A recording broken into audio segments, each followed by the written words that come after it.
कहानी का नाम 1991 का शापित गांव। 1939 की बात है। भारत के एक सुदूर गांव कर्णपुर में अजीब घटनाएं होनी शुरू हो गई थीं। यह गांव घने जंगलों के बीच बसा था, जहां दिन में भी अंधेरा सा रहता था। लोग कहते थे कि इस गांव के पास की पहाड़ी पर एक पुराना खंडहर है, जहां 50 साल पहले एक तांत्रिक ने काला जादू किया था। गांव वाले हमेशा उस जगह से दूर रहते थे, लेकिन 1951 के जनवरी महीने में गांव में अजीब चीजें होने लगीं।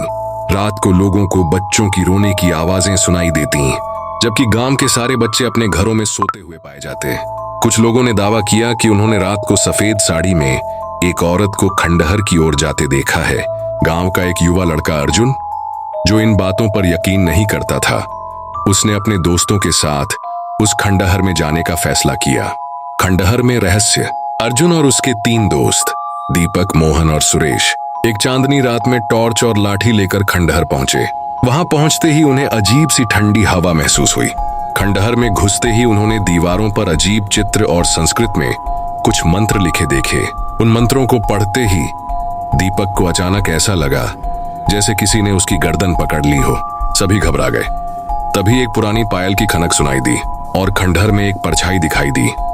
वो परछाई धीरे धीरे एक औरत का रूप लेने लगी। उसके लंबे बाल बिखरे हुए थे और आंखें लाल थीं।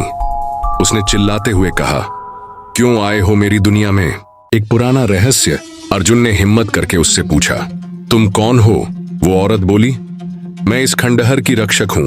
जो भी यहां आएगा उसे अपनी जान गंवानी पड़ेगी।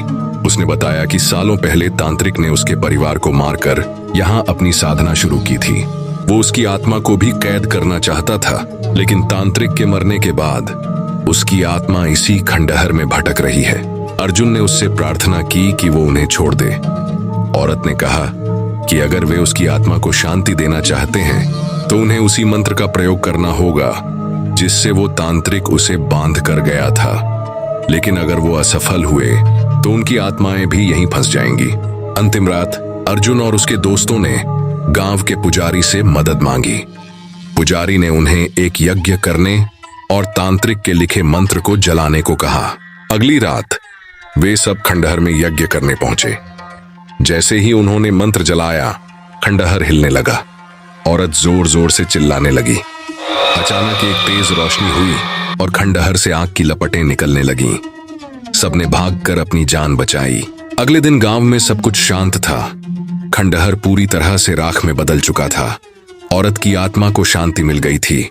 लेकिन कहते हैं, आज भी जब गांव में अंधेरी रात होती है तो खंडहर की जगह पर पायल की खनक सुनाई देती है। वीडियो को लाइक, कमेंट, सब्सक्राइब जरूर करें।